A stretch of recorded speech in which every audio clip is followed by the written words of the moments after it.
Hey, Lane. Hey, is it just us again? Well, it's not even 7 o'clock yet, and we're live on YouTube as well. So this is a watermark moment because we've never done this before. We have almost 600 views on Cheekwood. That's awesome. I know. That was just 2 nights ago. That was a great show. It was really good, really good. He's brilliant. Like, okay, now I want to meet him. And I saw where his wife works at More and More. Oh, I didn't know that. Yep. Did a little Facebook stuff. So I'm going to bring up my screen.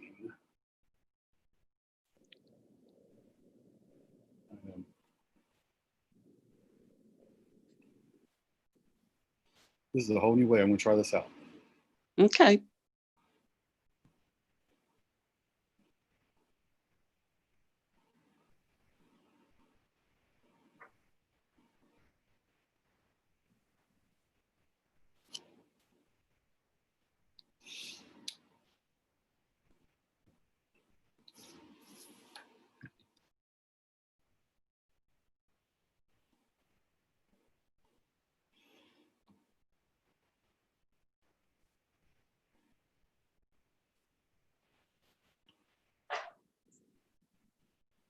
Uh-oh.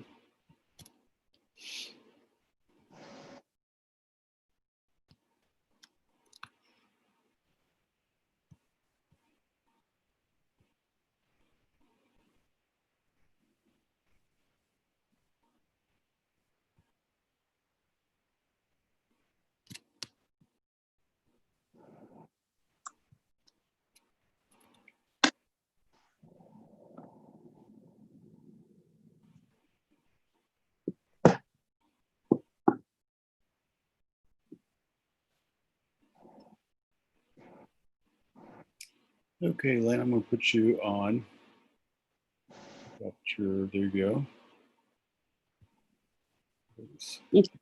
Okay. And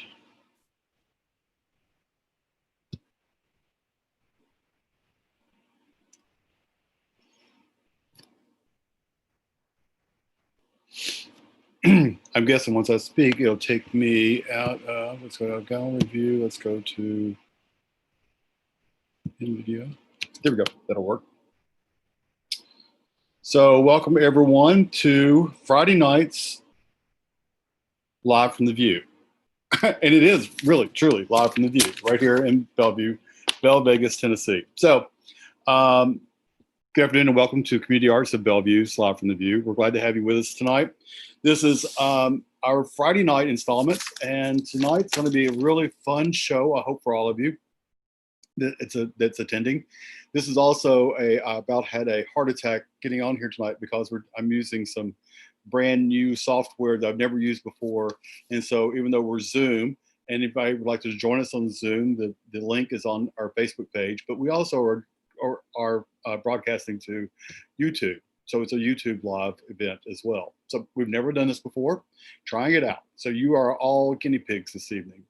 So I am Glen Biggs. I am the president and CEO of Community Arts of Bellevue, which is a nonprofit organization, 501c3, that was created with the mission statement of to create, promote, educate, and uplift the arts and culture of Bellevue and the West Nashville area.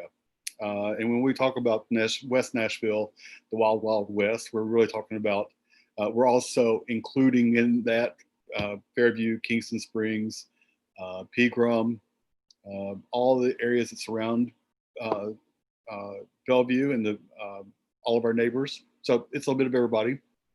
And the Live from the View is a series that was created.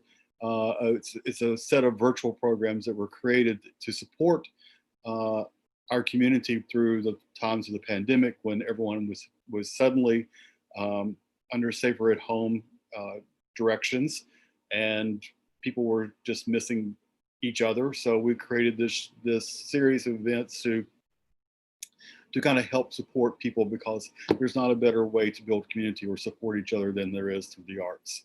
So we're just doing a very diverse amount of programming. We've done culinary shows, we've done studio tours, we've done cooking shows. What else we've done? Live music, a lot of live music performances by friends and neighbors from across Nashville and beyond. We've done some table readings from some scripts. So we've done a whole diverse thing. Oh, creative writing workshops and poetry workshops. So stay tuned and always be on our Facebook and on our website as well. You'll always see the schedule of what's coming up next. I can say that tomorrow afternoon at 4 o'clock, we are doing a tour of Bell Gardens, which is the community gardens here in Bellevue at the Bellevue Middle School. That stands for the Bellevue Edible Laboratories. And it's really a remarkable community garden that's here and has been here for a number of years. So we're going to do a tour of the garden tomorrow and what's going on with it. And, it's kind of at the wind down of summer, but there's still, what's our fall crops look like. We'll get to visit with the chickens. So it's going to be a really interesting thing. I will be there to do that tour with them. So that'll be fun. So I hope you can join us for that as well. This is Wine Down in Watercolors. I hope you got your glass of wine. I know I do. And so I'm going to kind of get this started right now. If I can guide my technology. So I kind of want to start off this evening with, first off, that's a watercolor painting. And this is about doing abstracts. So I did this painting, oh gosh, I don't know, 2 weekends ago, 3. I was just sitting, it was early one morning, I was sitting out on my deck and looked up at the sky, and there was this magnificent moon in the morning sky, like at 7 o'clock, 8 o'clock in the morning. You don't see that. It was a full moon in the morning time. It was brilliant. And I was just like, so I painted it. I'll show that painting later. But then while I was sitting there, I decided to do this one as well. And this is an abstract of the morning that I did. And we'll talk a little bit more about that. And so I put it up on some Instagram places, and several people were like, I'd really like to know how you do that. I'd like to hear or see more about how you do a painting like this. I mainly paint in watercolors, and not a lot of people are very afraid of watercolors, and maybe rightfully so. I don't know. I'm a little, crazy. But also abstract and watercolors, you don't see that together very much. I just happen to have a really great, wonderful friend of many years, Susan Scaletta, who I think is probably on the call somewhere between YouTube and here. I'm not quite sure where, or on the program this evening. And Susan's been also my art mentor for over a decade now. So when I decided I really wanted to dive in and become more fluid painter, actually at that point in my life, I don't think I'd ever painted before. I had worked with her on other art forms, but never in painting. But watercolor is her medium and abstract is her thing. And so guess who I was going to turn to get to help me learn this. And she's been a mentor and a teacher for a long time. And I owe all of this to her, because she still guides me on a daily basis on what, and when I get stuck, what to do, where am I not pushing.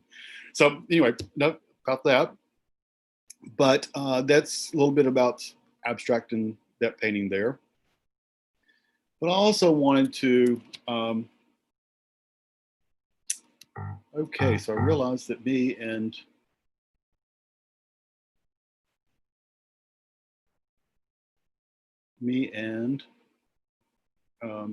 PowerPoint are not going to get along very well on this tonight, but we'll figure that out, right?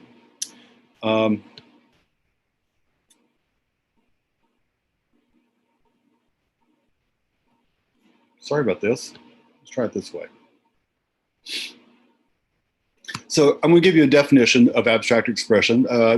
I'm sure there's every book, every author, every artist has their own definition. This was just kind of one that I found that I thought, okay, this works for me.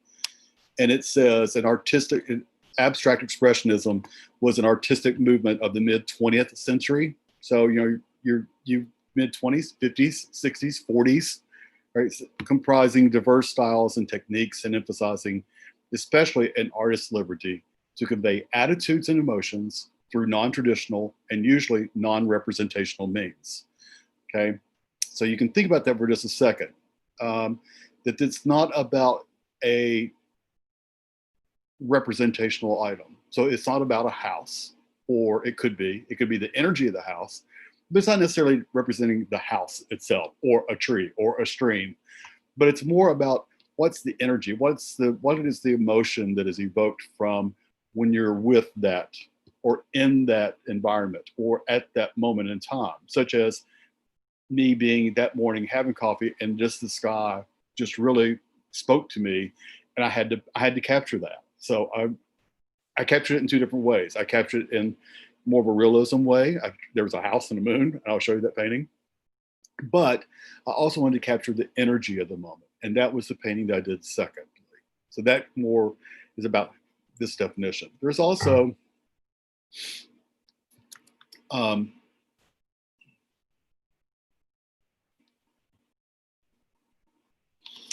this one that abstract expressionism takes from surrealism and delivers the idea that art should be created by spontaneous and subconscious creation. Okay, that's deep. I get that. But we're going to talk about it for just a second. Rather than planning out, sketching, and rendering a piece, the artist follows the flow of feeling and the openness of his mind to create. I love this definition. I really do love it because it really does speak to what abstract expressionism is about. You don't do a lot of planning. It's not about mapping out what you're going to do. The reds are going to go here and the blue is here, and it's all going to, and then you're going to, and then no. Abstract really kind of happens in the moment. There's another artist that Susan and I are studying, Brian Rutenberg, and one of his things is, it's stuff first and then form second. He just starts putting stuff onto his palette, onto the canvas, and then it starts speaking to him, and then he starts knowing, okay, here's the direction I see this painting going. The painting does the work, more or less. I'm just kind of like just feeling it and letting it happen. We also have another really great friend of ours that we love a lot. Not really a friend, but we wish he was, Gerhard Richter. And this is a quote of his that I think that is so incredibly fitting for this moment in time. And it is that art is the highest form of hope. And that's very true as well. So what is abstract art to you? Just sit with that for a moment. Think about abstract art that you've seen, or if you may be an abstract artist yourself. But what does abstract art mean to you?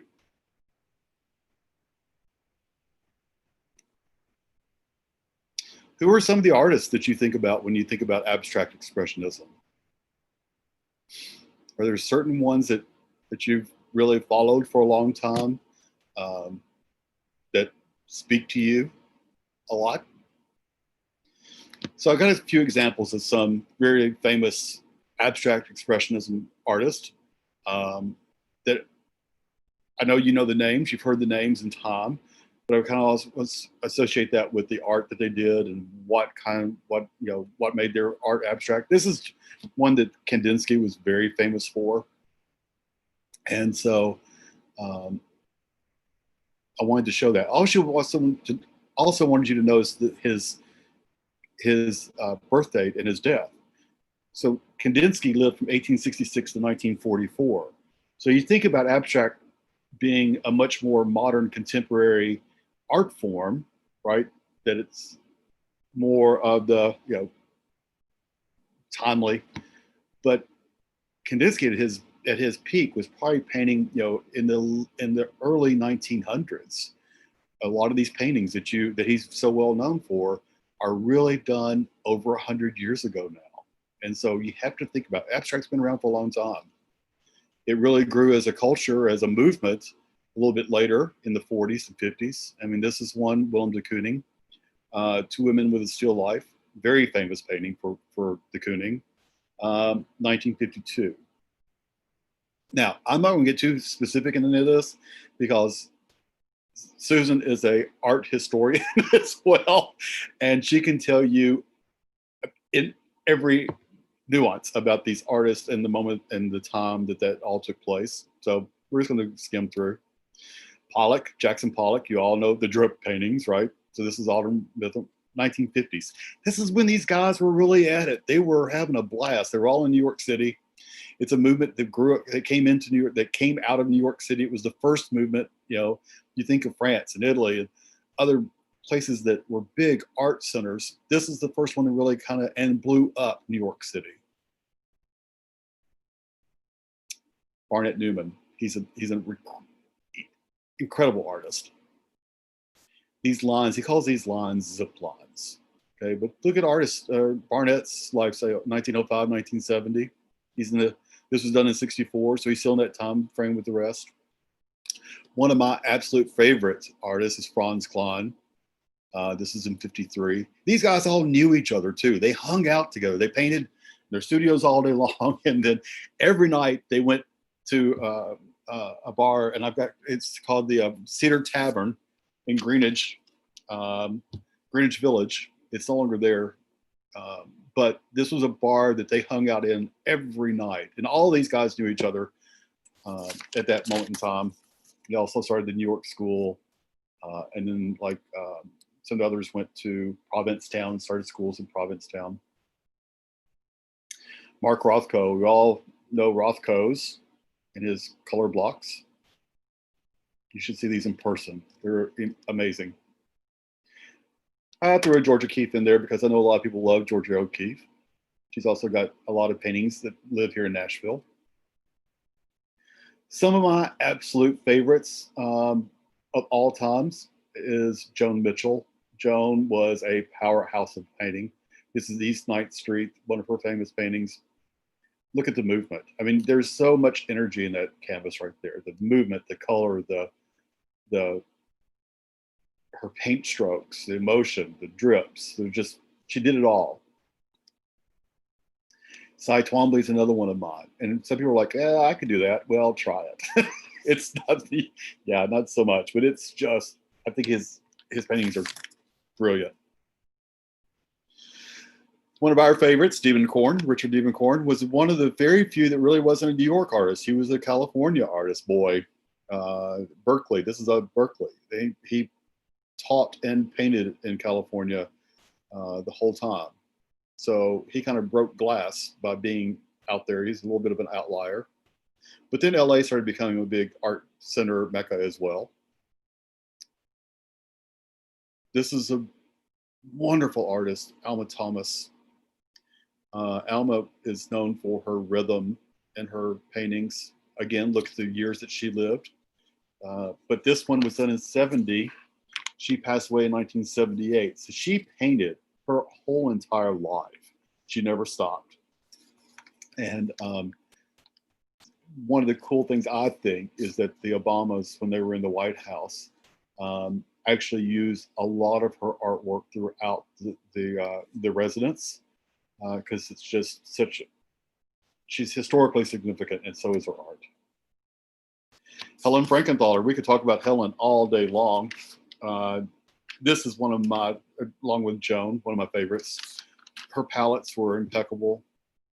Her simplicity, she was known, this lady actually painted on the back of canvases. She took her oil, mostly oils.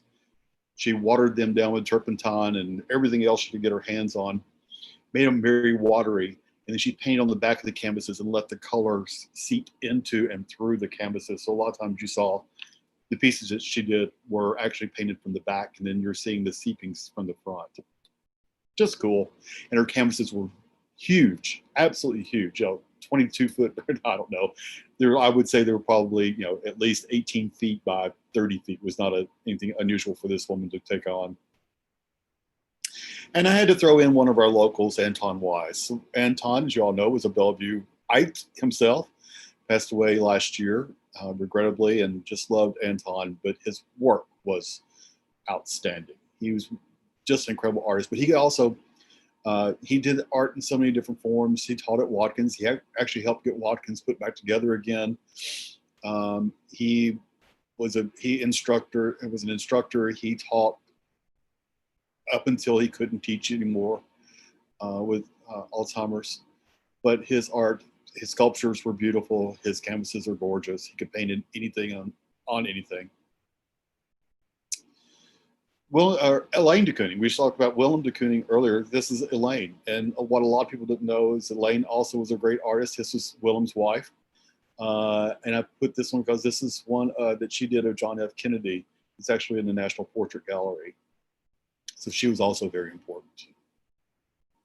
So that's that. I want to stop there and move to the next segment. So I just wanted to briefly talk about abstract expressionism. What I'm going to try to do now, if I don't flub it all up, I'm going to move over to my art table, but I'm going to have to change cameras to do so. So I may have to log out and log back on, but don't anyway move anywhere. I'll be right back.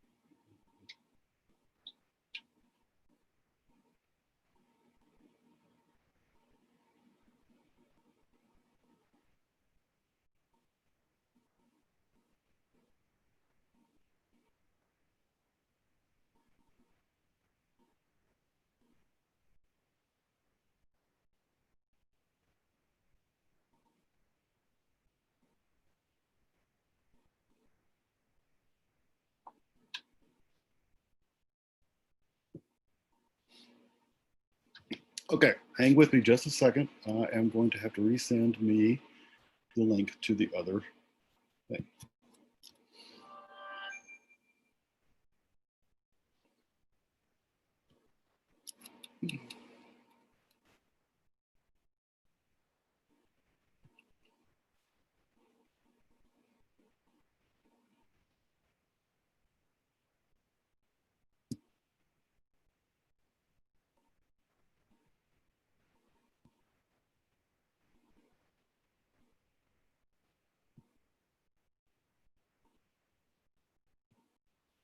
I should have had some music here to play for you guys. I'm a slacker, aren't I?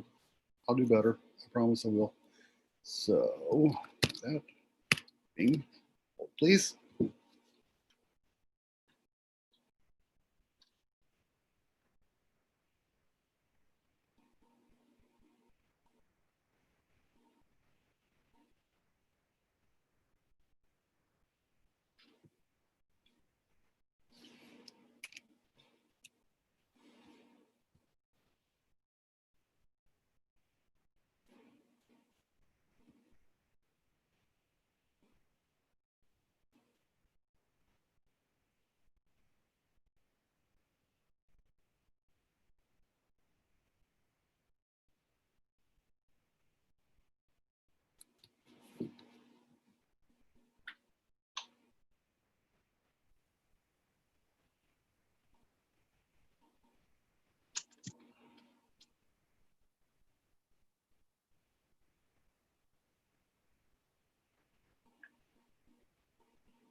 Okay, we're about to make this happen.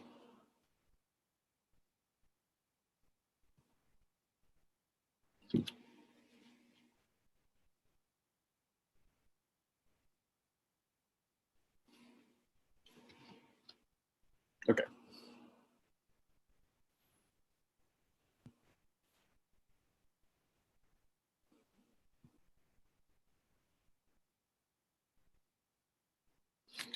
Sorry about that view.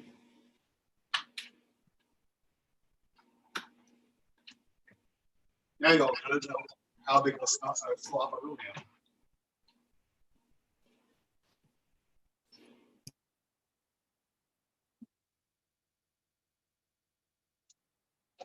Okay. So, I'm getting some feedback. Hold on.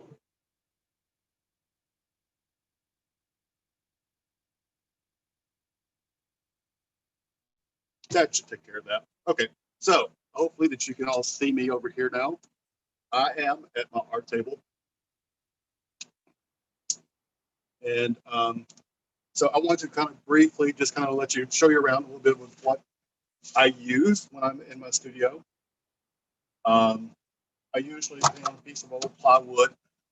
These are just some pieces that I had cut from Home Depot.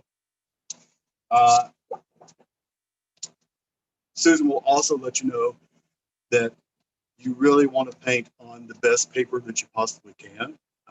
In this case, I'm using Arches, A-R-C-H-E-S. Arches paper, you can get it. Most art stores will have it, like Plaza or Jerry's Artorama here in Nashville.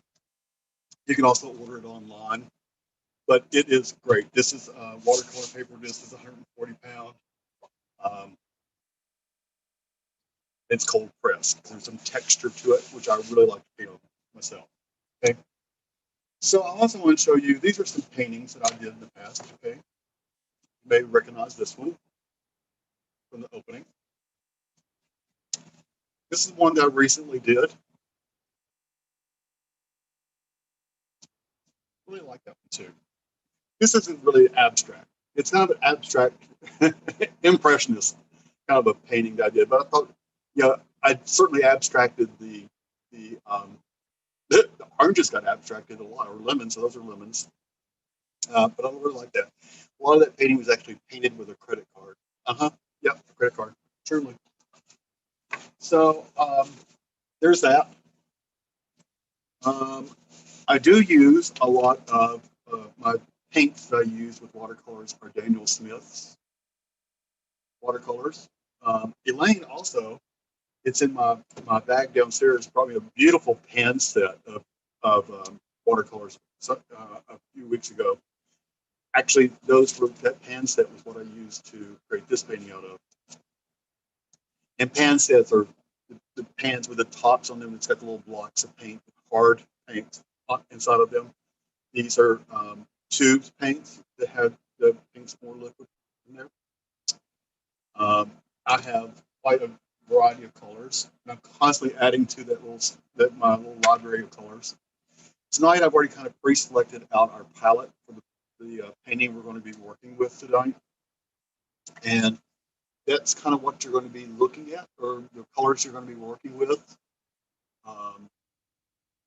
They go from an Algerian crimson. And what I do like about Daniel Smith's colors is that the names of the colors are really very standardized names for colors. So organic vermilion is probably one of my most favorites. It's a little bit of an orangey red, but it's more red. But I just love the color. I use it a lot in my paintings. Windsor orange is a softer orange, but I think it's grand. Quinacridone gold, Naples yellow.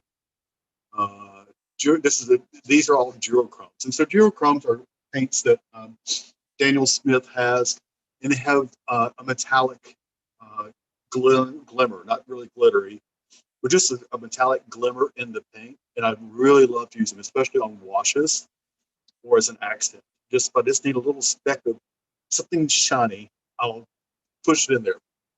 So these are all three duochrome paints, and then here's a Fuchsite genuine. Genuine is there's a whole line of genuine paints from Daniel Smith, and they're actually made from brown stones, right? The old way. So they're absolutely beautiful, and some of those also have some glimmer because the stones themselves have just a natural glitter in the stones they use to brown from. So those are the colors we're going to be using this evening. I kind of already done size my paper that I want to use tonight. These are in 22 by 30 sheets, so they're much larger sheets of paper. But I have one out here to show you. I think I put it back up. And then I just fold them and tear them to whatever size I want them to be. So that's what we're using tonight. There's my colors. And then there's also a book that I found online. It's called Mixing Colors. And as you become more in depth in painting and you do these things, you'll find that if you really start not painting straight from the tubes, but creating your own colors that you really want to use, color mixing is very easy, and it will actually bring your paintings to life, because you start using colors that are in the painting already to make new colors with. So therefore, all the colors flow together much more nicely and come together better. Susan and I both are fighting with greens right now. The greens in landscapes are really hard, and you really, to get true greens that are maybe that you see in nature, really require a lot of mixing and getting the right tones for the right atmosphere that you're painting with. These are watercolor mixes. So there's, here's all the mixes for grays and blacks. You would not ever know. Did you ever know that there was that many grays and blacks in the universe? Each one of those blocks has got three tones to it of the same color. I think color mixing is fascinating, and color theory is even more fascinating. If you're into those kinds of things, but I think they're important as you work as an artist. I also wanted to show you just briefly that I don't always paint on paper. Traditionally, you think watercolors is watercolor paper. I don't always color on or paint on watercolor paper. This is a wood panel. That I am known for working on wood panels a lot. They're wood panels. They're basswood, I think. Yeah, basswood. These are from Ampersand, and I order these online. Usually, my online stores are Dick Blick, just like it sounds, Dick Blick. And the other one is Plaza Arts. So I usually order my online stuff from one of those two companies. And you can find these. This is Ampersand, but there's a lot of different brands out there. Just get the least expensive you can, because they're not going anywhere. They're pretty indestructible. I have been able to paint straight onto the wood itself, which that wood really loves watercolor in itself. But there's one that I play with and work with. This stuff also, as you see, this is a wood panel. This is the very same wood panel, but I have applied to the top of this. It's called a watercolor ground. It's in this tube right here. Kind of like, you're working with acrylic paints. And it's just like paste. It's like spackling on the inside. Just like spackling, you just take my palette knife and brush it on. And you can put this on wood panel. You can put this on glass. You can really put that stuff on anything. And it gives you a watercolor surface. Now, it's not paper. It's not the same romanticism that you get out of painting on paper, but I've done some really cool work with this. I can show you some paintings of that as well. This is another non-traditional. This is another one of my pieces, but this is another very non-traditional. You'll never guess what this is painted on. It's painted on cardboard, just cardboard that I cut up. I learned from a great friend of mine, Michelle Lambert, about putting gesso onto mediums. And usually you think about gesso for being acrylics, but this has got a gesso background. You can see that. You can see I've got some of the gesso in the back actually, and then watercolor. This one's watercolor and graphite all the way through. And I've also got watercolor crayons. I've got all the watercolor toys. If they make them, I had to go buy them. It's a sickness. It really becomes a sickness after a while. Something like, let's start with this one. I'm going to, it's kind of something that I do. It's not something that you have to do in watercolors, but I do like to tape my paper down. It helps it to keep from buckling. I also can use it as a design element because I like having a border around my paintings. I don't go very exact with that. I could have done a little bit better with that one, though. I'm trying to go a little bit in a hurry. No time. It's not on our side tonight. But I do like having a border around my painting, and this helps me achieve that border. But it also helps me to keep my painting from buckling. If I get very wet, of course, the paper has a tendency of maybe perhaps buckling. But taping it down helps with that. Unless, like you're like me, sometimes I get carried away with the water, and I just get too wet. And sometimes there's nothing you can do about that. So there you go. Very quickly, just tape it, all taped down. I'm ready to go. I do use palette paper. So I had a palette paper instead of the traditional palettes. I love this stuff. It's easy to print on, to paint on, and when I'm done painting, I just throw it away. Clean up is easy. Okay. So with this, I'm going to start off with a very simple, what's called a wash. And a wash is just it's just that. It's just going to be a wash of light color across the whole painting. I do like to use my duochrome for that because it just gives a little background, some shimmer to it. And this is Oceanic, one of my most favorite colors, because you can use it under anything, but you'll see it's a kind of a greenish with a little blue tint. It's called Oceanic, just beautiful. This is a brush that's kind of my favorite brush to do washes with. They have this is a 3-inch. You can get the 2-inch as well. I usually have a 2-inch in my thing. But to me, this is my favorite brush. I didn't think about that because I just walked out and got new jars today. So I'm going to use a little thinner one. Oh, here we go. This will work. Sorry, I just didn't think about the brushes being different sizes today. So, start with, I'm just going to a little water into my paint just to kind of, I don't want to, we just want to wash, right? When I started off with this,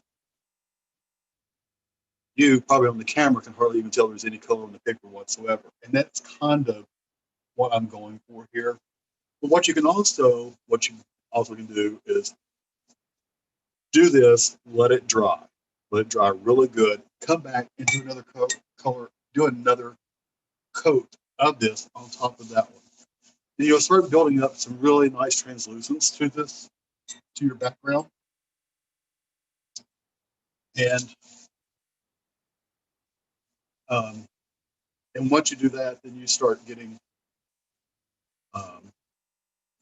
some depth. You can actually see deeper into the painting itself. And I just go ahead and apply that on.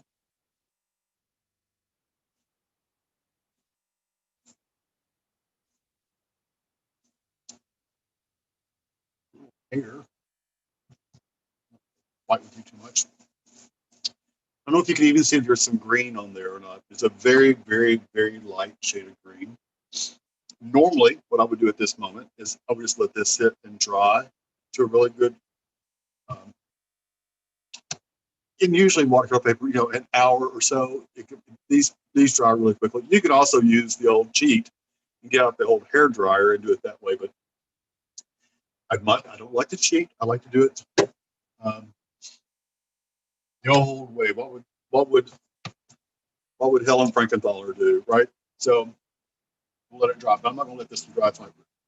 And by doing so, I can also kind of show you what painting wet on wet looks like. So you can kind of go dry on dry, wet on wet. Watercolor gives you so many options to work with, which is another thing I find completely fascinating and keeps me intrigued at all times because in watercolors, I think you're more prone to having happy accidents. That things pop up and go, oh, I didn't think that would. I love it. It's perfect for the painting. And sometimes you just don't, you have to let go of the control, which is not an easy thing for me to do. But sometimes you just have to let go of the control and enjoy the experience. That's what this is all about. It's about the experience. So with that, I'm going to let it probably through that little.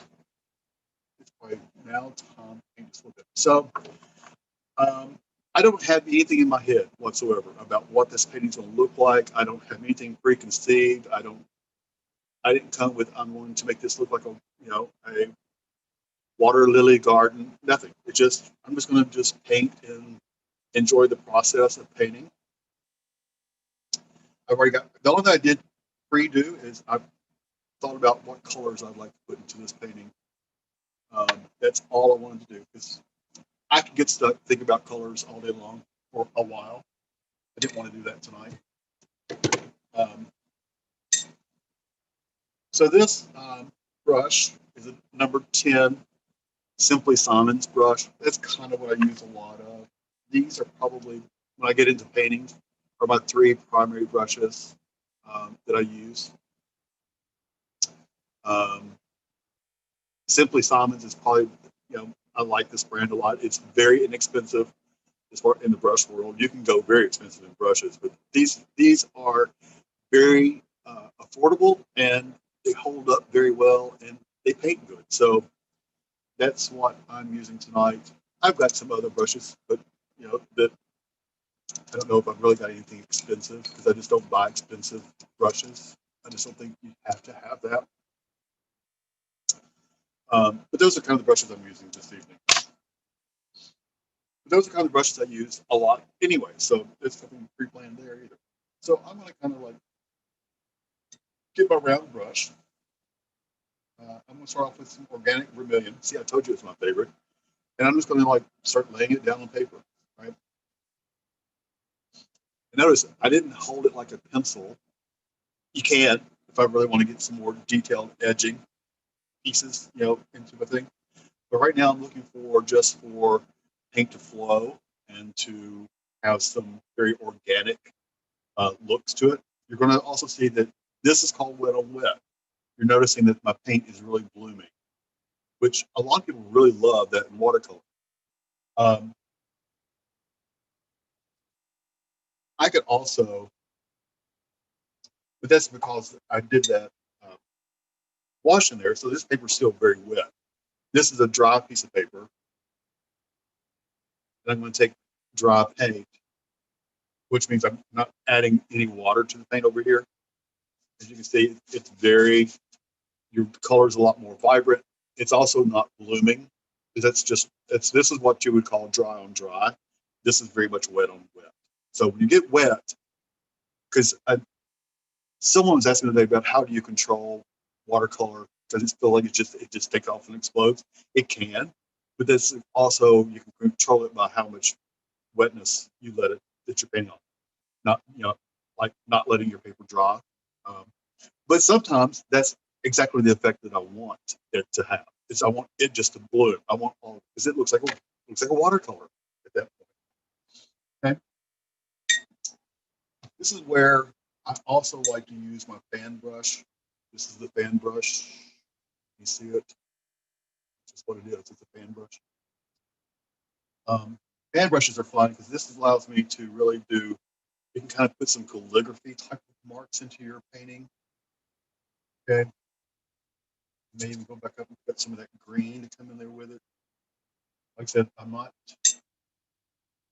I sound like Richard Ross. I'm doing little happy marks. So this is going to be a happy something or something, something, something. Don't really know what yet, but I'm already liking it. So you got some red and green, so it's your complementary colors. So you also, the old color wheel's not up here. I do still have somewhere my old color wheel, because every once in a while I had to get it out just to think about what colors go together and just kind of help me think through it. The old red, green, yellow, blue, right? Then your old color wheel where you have your reds and greens and your purples and your yellows and your oranges and your blues, all complementary. So it's really good. I mean, those are elementary parts of painting, but you kind of have to keep them in your head or things starts looking muddled up. At this point, I think I'm going to put in a little bit of this quinacridone gold, one of my favorite colors. Here's what's so cool about it is that in the tube, it's very brown looking. I don't know if you can see it or not.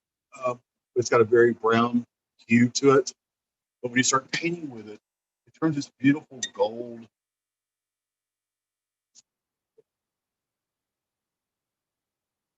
It comes out with a very beautiful goldish, brownish color. It's not brown at all. I mean, I guess technically it is, but it's got a beautiful gold to it. And I love putting in uh, and the organic vermilion just play with each other so beautifully.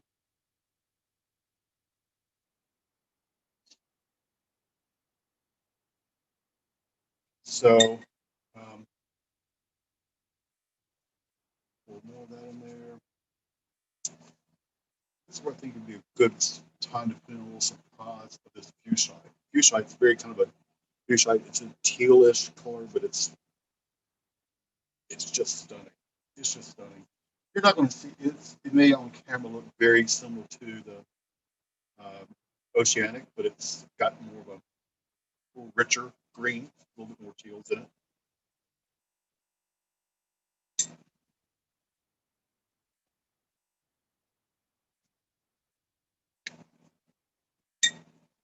Going a little bit different brush stroke for now.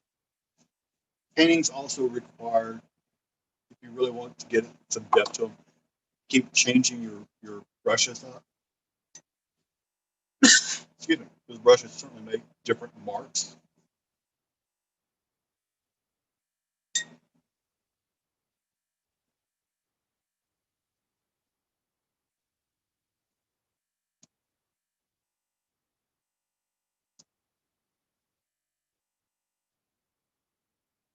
Okay.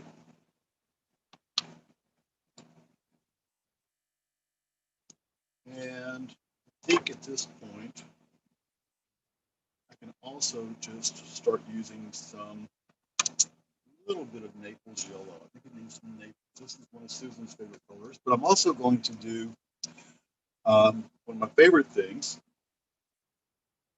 There's shooting going on here.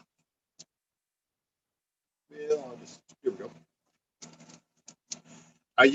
Look at this. I save all my old credit cards and bank cards and cards and everything. I save all of those and I cut them up into pieces, parts, because these are the best things to paint with in the world.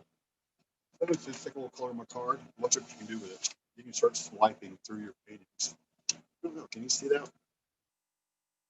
It's a little bit better.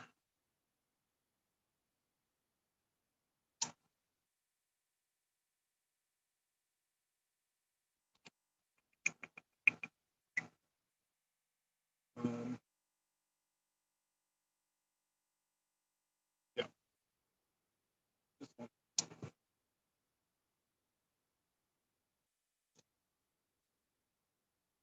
So now you can really see some of this fun stuff that you can do with the paint. So I'm just taking my credit card. It lays down these beautiful marks of paints. And because that it's still very wet, things are still going to kind of move around a little bit. See, I'm just kind of squeegeeing that water around. You don't really necessarily want that to happen, but at this point, what we're doing, what we're playing with, I think is perfectly fine. But this is kind of taking some of that Naples yellow and the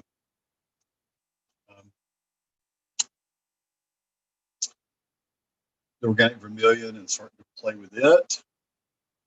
I'm going to also put in a dash of that fuchsite. Start bringing some. Now I'm kind of building on values to see that as well. The underpainting is starting to. Those first marks are really receding and becoming more of an underpainting. And then as I build the painting and put more values into the painting, then you start those recede and your values start for your darker colors, your bolder colors will start advancing. So that's how you build in your depth to your painting.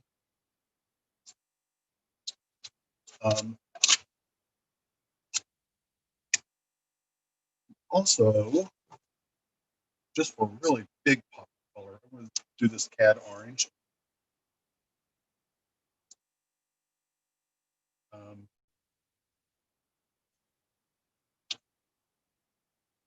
And then you can see,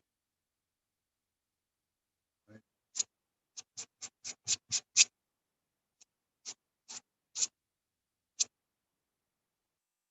more of these explosions happen of the color. And you want to kind of make sure that you're bringing your range of color throughout your paintings as well, unless you have, there's a focal point of color.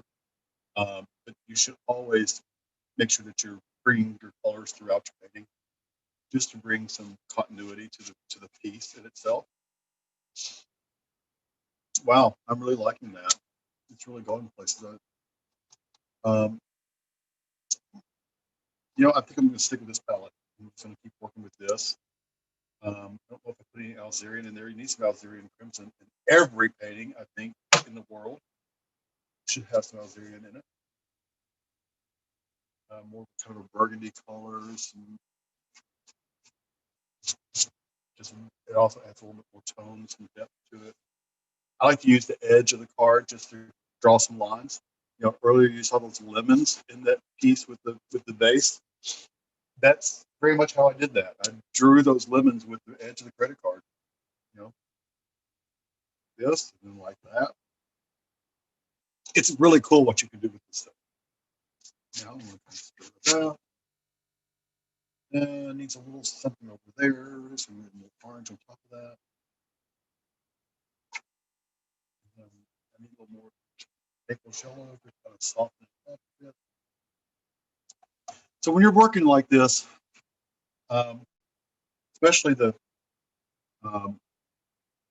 teachers of abstract will tell you that, and Anton would always tell you that it's also about push-pull. So sometimes you lay some color down, but I want to kind of push that color back, like that red was a little bit too dominant for me. So I put some Naples yellow kind of over it, and it kind of pushed it back and softened it up a bit, so it doesn't have as strong of a presence as it did just a few moments ago. So that's a nice way to soften those up, and you get that push-pull and the depth to your paintings as well.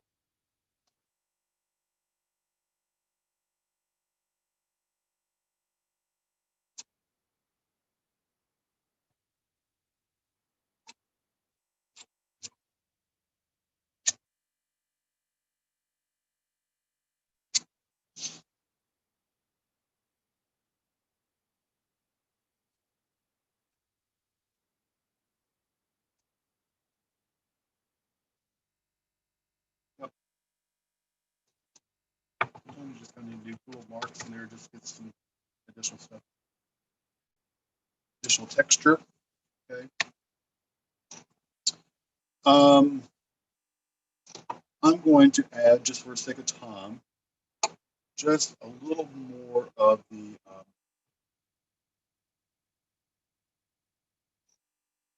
oceanic. I'm going to kind of come back and see, you will see the colors repeat themselves, right, throughout a painting.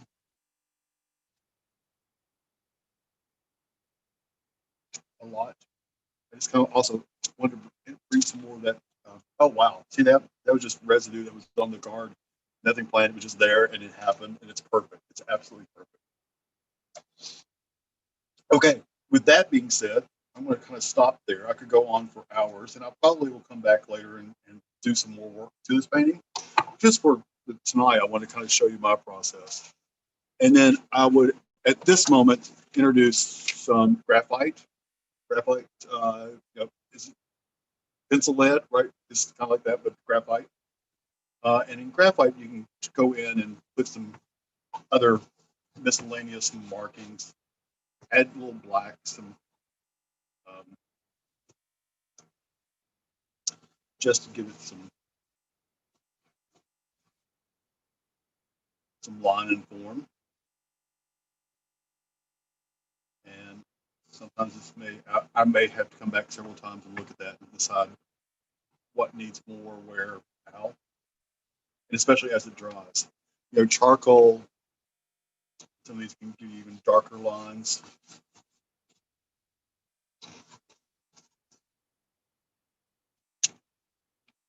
There's even charcoal, like willow charcoal, that you can see that's going to give you some really dark, black, gritty stuff. If that's what you're after. That's what you're looking for. Now I'm gonna get my charcoal all wet and gunked up, which is fixable. Okay, so that's how that would take place. I've got a whole slew of stuff over there I can play with. So I'm going to kind of stop there this evening with this painting. And I may come back and we'll do another segment and show how this ended up, or or not. But we'll just want to start with that tonight. There's a lot of color on that little piece of paper, but I also just kind of let you see what this does at this moment. I always love the big reveal. This is my favorite part of painting, is that now, normally I would let this dry. Charcoal on my fingers, or I'll have it all painting.